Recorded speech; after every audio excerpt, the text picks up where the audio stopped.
जय हिंद दोस्तों, ये छोटी सी कहानी आपको आपके जीवन में बहुत कुछ सिखा सकती है।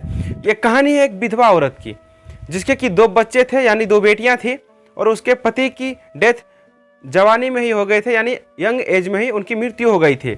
तो वो जो अम्मा जी थी, वो दोनों बेटियों से बराबर प्रेम करती थी। और कुछ दिन के बाद वो अम्मा जी अपने दोनों बेटियों को उसके इच्छा अनुसार उनके पसंदीदा लड़के से शादी करा दी गई।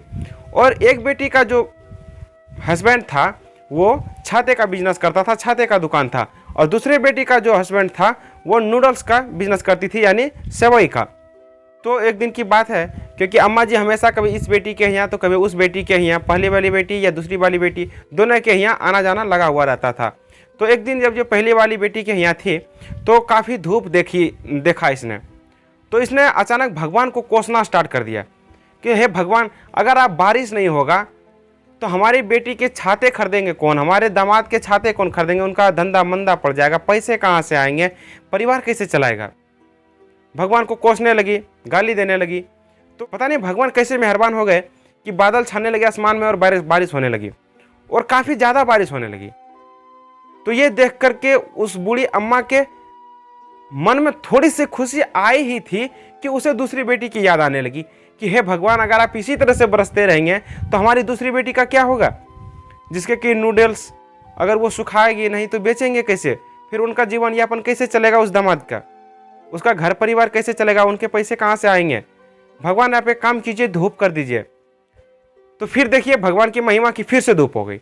जब धूप हो गया तो फिर से ये बूढ़ी अम्मा अपने दूसरे बेटी के लिए भगवान को कोसने लगी कि फिर धूप हो गया तो फिर बारिश नहीं होगी तो इसके छाते कैसे बिकेंगे, इसके धंधे कैसे चलेंगे। तो ये रोज का रूटीन हो गया था कि अगर धूप थी तो भगवान को कोसती, अगर बारिश होती फिर भी भगवान को कोसती। तो ये देख करके पड़ोसी वाले जो थे काफ़ी ज़्यादा इससे नाराज रहते थे, और इसे सब धीरे धीरे चिड़चिड़ी अम्मा भी कहने लगी थी। तो एक दिन की बात है, जब अम्मा जी भगवान को कोस रहे थे तो वहीं से सामने से एक बाबा जी गुजर रहे थे। तो बाबा जी ने पूछा कि ये अम्मा जी भगवान को क्यों कोस रहे हैं। तो पड़ोसी ने बोला कि इसकी तो आदत है बाबा जी, आप जाइए, ये ऐसे ही करती है। तो बाबा जी तो होते हैं दयालु हैं। बाबा जी गए फिर भी अम्मा जी के पास और पूछे कि क्या बात है। तो उस बूढ़ी अम्मा ने बताया कि एक दामाद का छाते का बिजनेस है और दूसरे दामाद का नूडल्स का बिजनेस है। तो अगर पानी पड़ता है तो इनका बिजनेस चलता है, और नहीं पड़ता है तो उनका बिजनेस चलता है।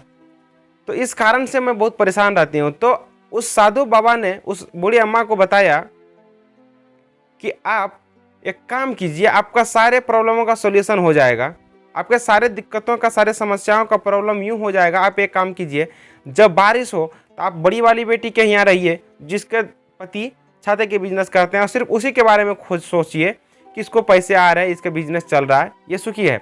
और जब धूप निकले तो दूसरे वाली बेटी के यहाँ जाइए और उसके बारे में सोचिए कि धूप निकला हुआ है, नूडल्स सूख रहा है, इनके विक्रेता हो रहे हैं, इसका भी जीवन यापन सही चल रहा है।